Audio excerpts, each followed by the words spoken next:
Islamic organisation ഇന്ന് കേവലം ഒരു പദമല്ല. ഇസ്ലാമിക് ഓർഗനൈസേഷൻ മുന്നോട്ട് വെക്കുന്ന ആദർശവും ആശയങ്ങളും ഏറ്റവും ശക്തമാണ് എന്ന് കേരളത്തിലെ മലയാളികളായ സഹോദരന്മാർ മുഴുവനും മനസ്സിലാക്കി കഴിഞ്ഞു. ജാതിയുടെയോ മതത്തിൻ്റെയോ മറ്റേതെങ്കിലും സാമൂഹിക അതിർവരമ്പുകൾക്ക് അപ്പുറം എല്ലാ സമൂഹവും മനസ്സിലാക്കിയിട്ടുള്ളത് വിശുദ്ധത്തിന്റെ സാന്നിധ്യമാണ്. അത് വടക്കിൽ നിന്ന് തെക്കോട്ട് അത് എല്ലാ സ്ഥലത്തും പടരുകയാണ്. എന്താണ് അതിന്റെ യാതൊരു വലിയ ഭൗതിക ലക്ഷ്യങ്ങളും അതിന് മുമ്പിലില്ല. മനുഷ്യർക്ക് മുമ്പിൽ അള്ളാഹുവിന്റെ സന്ദേശം നിൽക്കണം, അത് അതിജയിക്കണം. മുശ്രിക്കുകളായ ആളുകൾ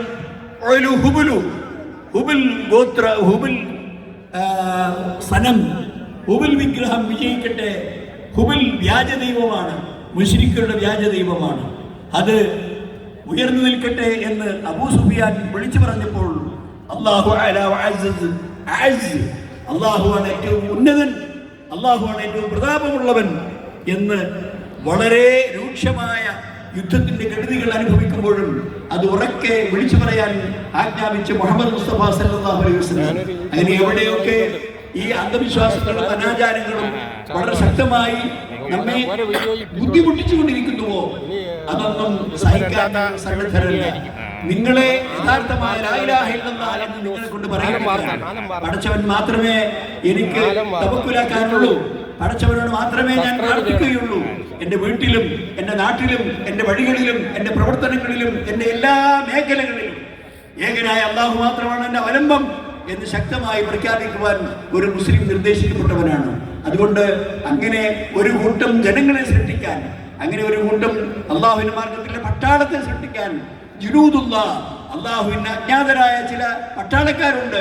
ആ പട്ടാളക്കാർ പകലന്തികളോളം അധ്വാനിച്ചുകൊണ്ട് അവന്റെ സന്ദേശവും അവന്റെ ദീനും അവന്റെ ഗ്രന്ഥവും അവന്റെ ആയാത്തുകളും ജനങ്ങൾക്കിടയിൽ ഓതിക്കൊടുത്തുകൊണ്ട് അങ്ങനെ ജനങ്ങളെ ഈ മാർഗത്തിലേക്ക് സമുദ്ധരിക്കാൻ നമുക്ക് സാധിക്കണം. അതുകൊണ്ട് അണഞ്ഞു പോകാതെ ഈ വിളക്കിനെ സൂക്ഷിക്കുക, അതിൽ എണ്ണ തീരുമ്പോൾ എണ്ണ ഒഴിച്ചുകൊണ്ടിരിക്കുക, അതിന്റെ ഉത്തേജനം നൽകുവാൻ ആവശ്യമായ ഇന്ധനം നൽകിക്കൊണ്ടിരിക്കുക. അത് ഒരിക്കലും താഴോട്ട് പോകാൻ പാടില്ല. എല്ലാ രംഗത്തും അത് പുരോഗതി രേഖപ്പെടുത്തിക്കൊണ്ടേയിരിക്കണം. അങ്ങനെ ഓരോ വർഷവും ഈ സ്ഥാപനത്തിന്റെ കവാടങ്ങൾ കടന്ന് പുറത്തിറങ്ങി ഇവിടെയുള്ള പണ്ഡിതന്മാരും ദായിമാരും പ്രബോധകന്മാരുമായ ആളുകൾ ഈ രംഗത്തിൽ നിന്ന്, ഈ സ്ഥാപനത്തിൽ നിന്ന് പുറത്ത് ഇറങ്ങിക്കൊണ്ടിരിക്കണം. ആ ദാറുൽ അർഖമിലെ വാതിൽ തുറന്ന് പുറത്തിറങ്ങുന്ന കുട്ടികൾ ഇൻഷാ അല്ലാഹ് ഞങ്ങൾ കണ്ടുകൊണ്ട് ഇങ്ങനെ നിറഞ്ഞു കാണുകയാണ്. അവർ ഖുത്ബകൾ പറയുന്നു, മദ്രസകളിൽ അധ്യാപകരായി പഠിപ്പിക്കുന്നു, അവർ ഫാമിലി ക്ലാസ്സുകളിലും സമ്മേളനങ്ങളിലും സംസാരിച്ചു കൊണ്ടിരിക്കുന്നു. ഇസ്ലാമിനെ തെറിവിളിച്ച് നടക്കുന്ന ചില ദുരുപദിഷ്ഠ പണ്ഡിതന്മാരുടെ വിദണ്ഡവാദങ്ങൾക്ക് മറുപടി പറഞ്ഞുകൊണ്ടിരിക്കുന്നു. അങ്ങനെ എല്ലാ രംഗത്തും വളരെ ശക്തമായ സ്വാധീനം ചെലുത്തിക്കൊണ്ട് ജാമിഅൽ ഹിന്ദ് ഇസ്ലാമിയയുടെ ഹിക്കമിമാരും ദാറുൽ അർഖമിന്റെ പ്രൊഡക്റ്റുകളും അതുപോലെ തന്നെ ജാമിഅത്തുൽ ഹിന്ദിന്റെ എവിടെയൊക്കെ ശാഖകൾ പ്രവർത്തിക്കുന്നുവോ അവിടെയുള്ള കുട്ടികൾ ഉത്സാഹഭരിതരായി നമുക്ക് ആവേശം തന്നുകൊണ്ടിരിക്കുകയാണ്. സഹോദരന്മാരെ, പഠിക്കണം നമ്മുടെ കുട്ടികൾ. പഠിപ്പ് മാത്രമല്ലാതെ ഈ സമുദായത്തെ സംസ്കരിക്കാൻ മറ്റു മാർഗങ്ങളൊന്നുമില്ല. ഭൗതികമായ സൗകര്യങ്ങൾ ഉണ്ടായിട്ട് നമ്മൾ നന്നാവില്ല. പണം ഒരുപാടുണ്ടായിട്ട് ഒന്നും സാധ്യമല്ല. പണം സഹായകരമായ അല്ലാഹുവിന്റെ ഒരു അനുഗ്രഹമാണ്. പക്ഷെ അത് ശരിയായ മാർഗത്തിൽ ഉപയോഗം ചെയ്യണം, ശരിയായ മാർഗത്തിൽ വിനിമയം ചെയ്യണം. അല്ല ഞാനത് മഹാ അപകടമാണ്. നബി സല്ലല്ലാഹു അലൈഹി വസല്ലം പറഞ്ഞു, ലാ അഖ്ശാകും ലാ അലൈകുമുൽ ഫഖറ വലാകിൻ അഖ്ശാ അൻ തുബ്സത അലൈകുമുദ് ദുനിയ വതനാഫസു ഫീഹാ. ദാരിദ്ര്യം നിങ്ങൾക്ക് ഉണ്ടാകുന്നതിനെ ഞാൻ ഭയപ്പെടുന്നില്ല. ദരിദ്രനായി പോയി എന്നതൊരു കുറവല്ല. പക്ഷെ നിങ്ങളിൽ ഞാൻ ഭയപ്പെടുന്ന കാര്യം അൻ തുബ്സത അലൈകുമുദ് ദുനിയ വതനാഫസു ഫീഹാ. ഈ ഭൗതികമായ പ്രഭുത്വതയിലും ആഡംബരത്തിലും നിങ്ങൾക്ക് ഒരുപാട് വാരിച്ചോരി അനുഗ്രഹം കിട്ടി. അപ്പോൾ നിങ്ങൾ നന്ദികേട് കാണിക്കും. നിങ്ങളുടെ പണം കല്യാണ മണ്ഡപങ്ങളിൽ ദൂർത്തടിക്കാൻ, അതുപോലെ തന്നെ നിങ്ങളുടെ ഭക്ഷണത്തിലും നിങ്ങളുടെ വസ്ത്രത്തിലും നിങ്ങളുടെ പാർപ്പിടങ്ങളിലും നിങ്ങളുടെ സാമൂഹിക ജീവിതത്തിലുമെല്ലാം അനാവശ്യമായ കാര്യങ്ങൾക്ക് ധനം വിനിമയം കൊണ്ട് ഇസ്രാഫിന്റെ അമിതവ്യയത്തിന്റെ ആ തോന്നിവാസം ചെയ്യാൻ എന്ന് എല്ലാവരെക്കാളും മുന്നിൽ മുസ്ലിം സമുദായത്തിൽപ്പെട്ടവരാണ്. നിങ്ങൾ കണ്ടിട്ടില്ലേ കല്യാണ സദസ്സുകൾ എത്രമാത്രം ആഭാസകരമാണ്. ആണും പെണ്ണും കൂടിക്കലർന്ന് കൂട്ടിയാടി സംഗീതങ്ങൾ കേട്ട് അവിടെയുള്ള നൃത്തങ്ങൾ നടത്തി പല രൂപത്തിലുള്ള പടക്കങ്ങൾ പൊട്ടിച്ച് അങ്ങനെ ഞങ്ങൾ നിങ്ങളെക്കാൾ മുന്നിലാണ് എന്ന് പൂരങ്ങളിൽ സഹോദരന്മാർ കാട്ടിക്കൂട്ടുന്നതിനേക്കാൾ അപ്പുറത്ത് നമ്മുടെ വിവാഹ സദസ്സുകളിൽ നടത്തുന്നു. സമ്മതിക്കാൻ പാടില്ല സഹോദരന്മാരെ. ബോധവൽക്കരണം. നമ്മൾ ചെന്ന് അവിടെ അടിയും പിടിയും ഉണ്ടാക്കലല്ല, നേരെ മറിച്ച് അത്തരം പ്രവണതകളുള്ള ആളുകളെ, അങ്ങനെയുള്ളതല്ല ഇസ്ലാമിലെ വിവാഹം. അതിനൊക്കെ ചില അടുക്കും ചിട്ടകളുമുണ്ട്. പെണ്ണുങ്ങൾ പെണ്ണുങ്ങളുടെ അവസ്ഥയിലും ആണുങ്ങൾ ആണുങ്ങളുടെ അവസ്ഥയിലും ഓരോരുത്തരും അച്ചടക്കം പാലിച്ചുകൊണ്ട് ഓരോരുത്തരും നിലകൊള്ളേണ്ട കാര്യം ഖുർആൻ പ്രഖ്യാപിച്ചിട്ടുണ്ട്, നബി സല്ലല്ലാഹു അലൈഹി വസല്ലം വചനങ്ങളിലുണ്ട്. അതുകൊണ്ട് തന്നെ ആ അധ്യാപനങ്ങളൊക്കെ പാലിച്ചുകൊണ്ട് മര്യാദയോടുകൂടി ആരെക്കൊണ്ടും പറയിപ്പിക്കാത്ത ഒരു വിവാഹം നടത്താൻ നമുക്ക് സാധിക്കണം. സഹോദരന്മാരെ, സങ്കടകരമാണ്. മിഠായി കൊടുപ്പ്, സമ്മാനങ്ങൾ കൊടുപ്പ്, താലി കെട്ടിക്കൊടുക്കൽ, അങ്ങനെ പല രൂപത്തിലുള്ള കൈകാര്യങ്ങളും ചെയ്തുകൊണ്ട് വിവാഹ സദസ്സാകെ കോലം കെടുത്തി കളഞ്ഞ ഒരു സമുദായത്തോടാണ് ഞാൻ സംസാരിക്കുന്നത്. ആ കാര്യം ഇതുപോലുള്ള സ്ഥാപനങ്ങൾ ഉയർന്നു വരുമ്പോൾ, അവിടെ നിന്ന് കുട്ടികൾ വിജ്ഞാനം നേടുമ്പോൾ, അത് അവർക്ക് സമ്പത്തുണ്ടായാൽ നമുക്ക് അനുഗ്രഹമാണ്. എത്രമാത്രം നല്ല മനുഷ്യന്മാരുടെ സമ്പന്നന്മാരുടെ സഹായം കൊണ്ടാണ് നമ്മുടെ ദീനി പ്രവർത്തനം നടത്തുന്നത് നിങ്ങൾ അറിയുമോ? കോഴിക്കോട് പട്ടണത്തിൽ ഒരു വലിയ കേന്ദ്രം ഉയർന്നു വരികയാണ്. വിസ്ഡം ഇസ്ലാമിക് ഓർഗനൈസേഷന്റെ സംസ്ഥാന സൗധം എന്ന് പറയാവുന്ന വിസ്ഡം ഹൗസ്. നിങ്ങൾക്കറിയുമോ? എത്രയോ അധികം പണം ആവശ്യമുള്ള ഒരു കേന്ദ്രമാണത്. പക്ഷെ ആ കേന്ദ്രം ഉയർന്നു വന്നാൽ അതിൻ്റെ അടിത്തറയിൽ നിന്ന് അത് പടുത്തുയർത്തുന്ന ഓരോ ഇഷ്ടികയും ഇസ്ലാമിനെ ഇവിടെ ശക്തിപ്പെടുത്തുന്ന ഇഷ്ടികകളായി മാറുന്നു. അതിൻ്റെ ആ കെട്ടിടം, ആ സമുച്ചയം ഉയർന്നു വരുമ്പോൾ കേരളത്തിലും കേരളത്തിൻ്റെ പുറത്തും വിദേശ രാജ്യങ്ങളിലും ഒരു ഇസ്ലാമിക പ്രബോധന പ്രവർത്തനങ്ങൾ നിർവഹിക്കാവുന്ന ഒരു വലിയ വിളക്കുമാടമായി, പ്രകാശം പരത്തുന്ന ഒരു വിളക്കുമാടമായി ആ കേന്ദ്രം മാറും. സഹോദരന്മാരെ, അത് ആരാണ് അതിന് പിന്നിൽ? ചെറിയ ചെറിയ തൊഴിലാളികൾ, വളരെ കുറഞ്ഞ വേതനം വാങ്ങുന്ന ആളുകൾ, വളരെ കുറഞ്ഞ രൂപത്തിൽ അധ്വാനിക്കുന്ന ആളുകൾ, നിത്യച്ചെലവിന് 1000 രൂപ പോലും കൂലി തികച്ചു കിട്ടാത്ത തൊഴിലാളികൾ, അവരാണ് പണം സംഭരിച്ചുകൊണ്ട് വിസ്ഡം ഹൗസ് അവിടെ ഉയർന്നു വരാൻ വേണ്ടി സംഭാവന ചെയ്തുകൊണ്ടിരിക്കുന്നത്. പണക്കാരോ ഒട്ടും പിന്നിലല്ല.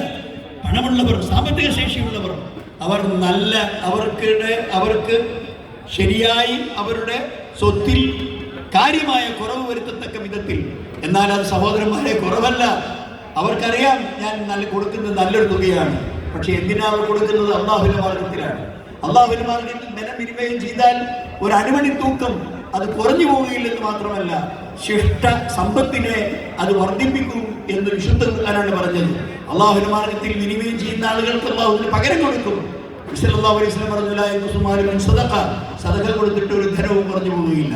ഈ അധ്യാപനങ്ങൾ കേൾക്കുന്ന മുതലാളിമാർ, അവർക്ക് ദീനിയായ ഉപദേശം കിട്ടിയിട്ടുണ്ട്, പടച്ചവനെ കുറിച്ച് പേടിയുണ്ട്, അവർ ഭയപ്പെടുന്നു.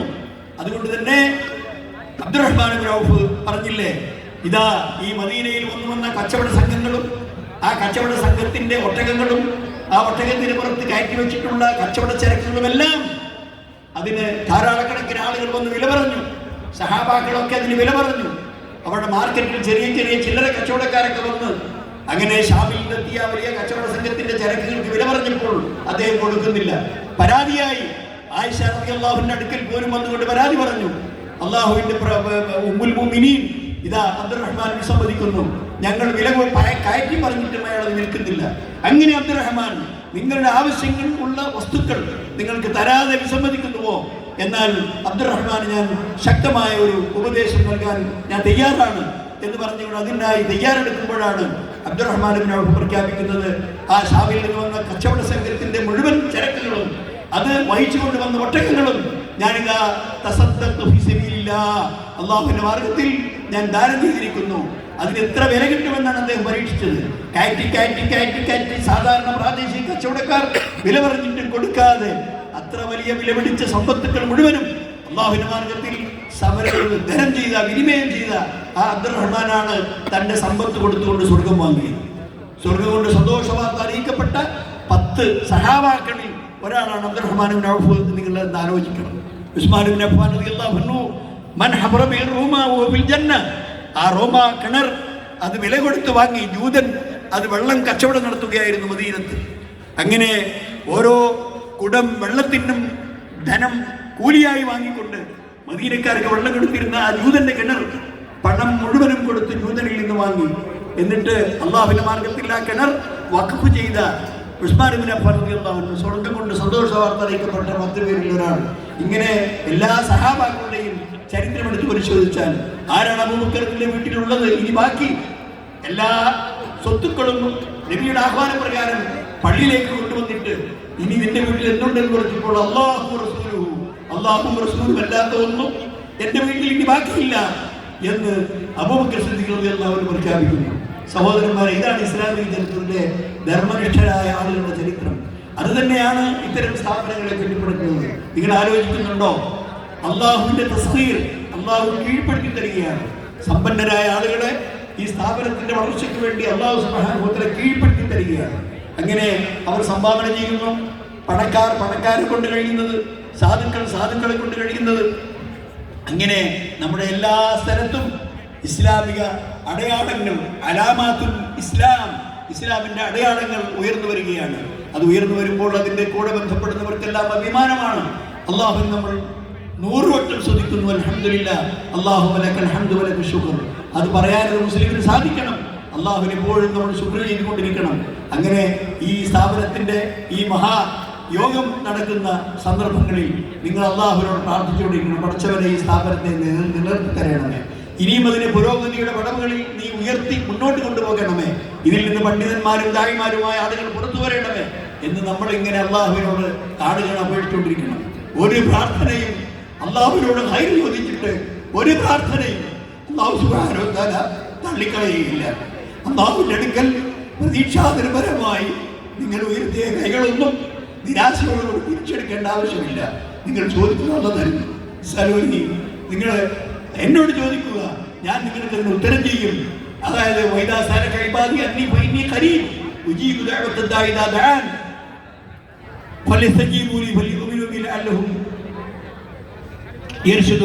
അപ്പോ ഈ രൂപത്തിൽ അള്ളാഹുവിന്റെ അടുക്കൽ ഇർഷാദ് പടച്ചവൻ ചോദിക്കാനാ പറയുന്നത്, ഉത്തരം ചെയ്യാമെന്ന് പറയുന്നു. നിങ്ങൾ എപ്പോഴും പ്രാർത്ഥിച്ചുകൊണ്ടിരിക്കുക. ആ പ്രാർത്ഥന നമുക്ക് വലിയ ഉപകാരം ചെയ്യും. സർവശക്തനായ നാഥന്റെ എല്ലാ അനുഗ്രഹങ്ങളും നമുക്ക് ഉണ്ടാവട്ടെ എന്ന് മാത്രം പ്രാർത്ഥിച്ചുകൊണ്ടും അതിനായി നിങ്ങളോടൊക്കെ അപേക്ഷിച്ചുകൊണ്ടും ഈ സമ്മേളനത്തിന്റെ ഉദ്ഘാടനം വഹിച്ചത് അറിയിക്കുന്നു. അൽഹംദുലില്ലാഹി റബ്ബിൽ ആലമീൻ വസല്ലല്ലാഹു വസല്ലം അലാ ഖൈരി ഖൽഖി മുഹമ്മദ്. ജസാക്കല്ലാഹു ഖൈറൻ. PM അബ്ദുൽ ലത്തീഫ് മദനിക്ക് കൃതജ്ഞത രേഖപ്പെടുത്തുന്നു. ശ്രദ്ധിക്കുക, KL 24J2655 വേഗന എന്ന വാഹനം എത്രയും പെട്ടെന്ന് അവിടെ നിന്ന് പാർക്ക് ചെയ്തിരിക്കുന്ന സ്ഥലത്ത് നിന്ന് മാറ്റി പാർക്ക് ചെയ്യേണ്ടതാണ്. അത്യാവശ്യമാണ്, മെഡിക്കൽ ആവശ്യമാണ്. KL 24J2655.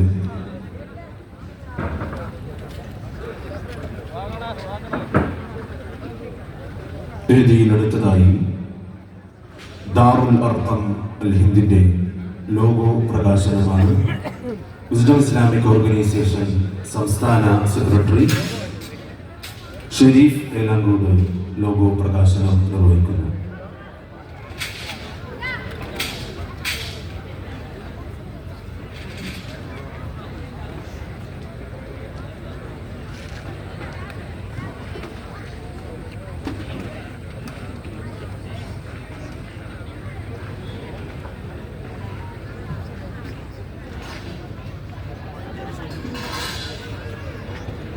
അടുത്തതായി വേദിയിൽ മാഗസിൻ പ്രകാശനമാണ്. പ്രകാശനം നിർവഹിക്കുന്നത് ബഹുമാന്യനായ അയ്യൂബ് ഖാൻ അവർകളാണ്. മാഗസിൻ സ്വീകരിക്കുന്നത് എഡിറ്റർ ആസിഫ് വഹിക്കുന്നു. Darul Arqam general convener Ayub Khan.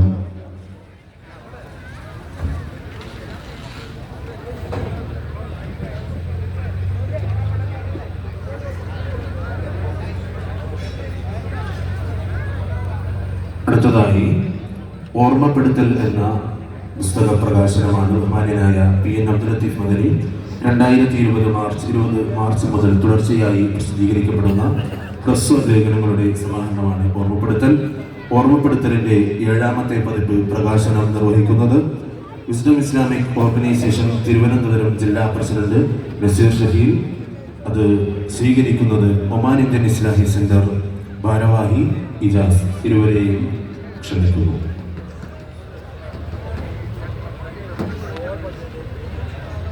അബ്ദുൽ ലത്തീഫ് സുലൈമാനി മാറഞ്ചേരി അവരുടെ ഓർമ്മപ്പെടുത്തലിന്റെ 7ാം പതിപ്പിന്റെ പ്രകാശനമാണ് ഇവിടെ നിർവഹിക്കപ്പെടുന്നത്.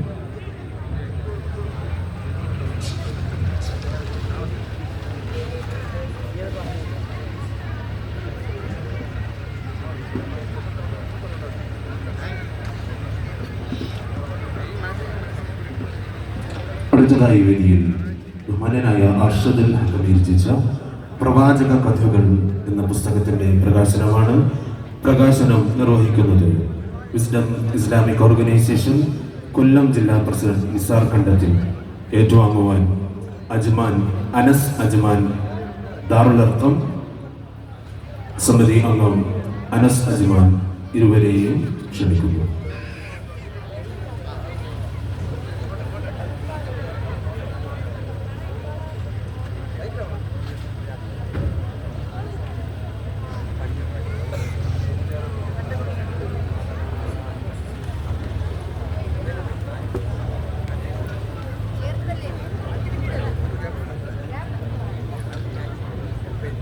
അടുത്ത പ്രകാശനം ബഹുമാന്യനായ അർഷദുൽ ഹക്കമി രചിച്ച 4 ഖലീഫമാർ എന്ന പുസ്തകം പ്രകാശനം ചെയ്യുന്നു.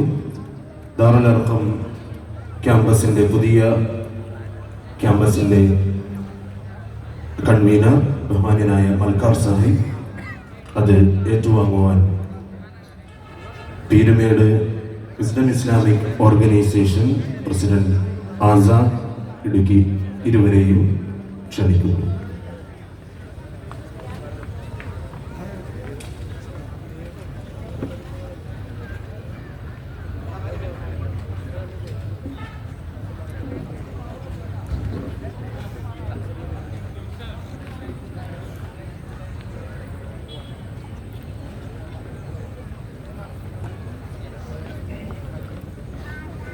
ജസാക്കുമുല്ലാഹു ഖൈറൻ. ദാറുൽ അർഖം ഗ്രീൻ ക്യാമ്പസിന്റെ പ്രൗഢമായ ഈ വേദി അടുത്തൊരു സംസാരത്തിലേക്ക് കടക്കുകയാണ്. വിജ്ഞാന ഗോപുരങ്ങൾ നിർവഹിക്കുന്ന ദൗത്യം എന്ന വിഷയത്തെ ആസ്പദമാക്കിക്കൊണ്ട് wisdom Islamic organisation general secretary ബഹുമാന്യനായ PK അഷ്റഫ് സാഹിബ് നമ്മോട് സംബന്ധിക്കുന്നു.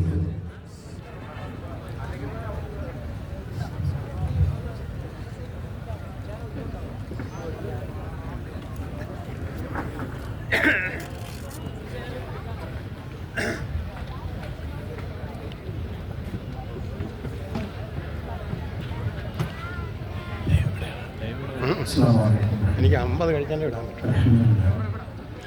ഇപ്പം അനുവദിക്കില്ല. 50 സബ്സ്ക്രൈബർ കഴിഞ്ഞാലേ ഉള്ളൂ. ഇപ്പം 36 ആയിട്ടുള്ളൂ. ഇത് പിടിച്ചു വെച്ചിട്ട് ഞാൻ ഇത് എഡിറ്റ് ചെയ്ത് ഇംഗ്ലീഷിൽ ആലം ക്യാപിറ്റൽ നമ്പർ ഇതിന് അയച്ചാൽ ആലം വാർത്ത എന്നുള്ളത് മലയാളത്തിൽ ഇംഗ്ലീഷിൽ തന്നെയാണ്.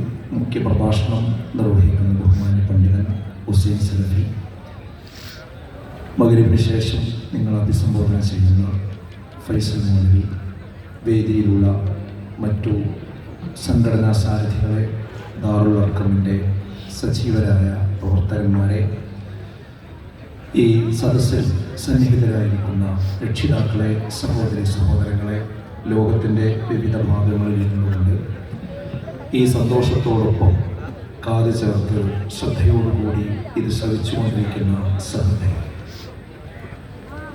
വല്ലാത്ത സന്തോഷത്തോടു കൂടിയാണ് നമ്മളെല്ലാവരും ഈ ഒരു വിദ്യാലയത്തിൻ്റെ തിരുമുറ്റത്ത് വന്നു ചേർന്നിരിക്കുന്നത്.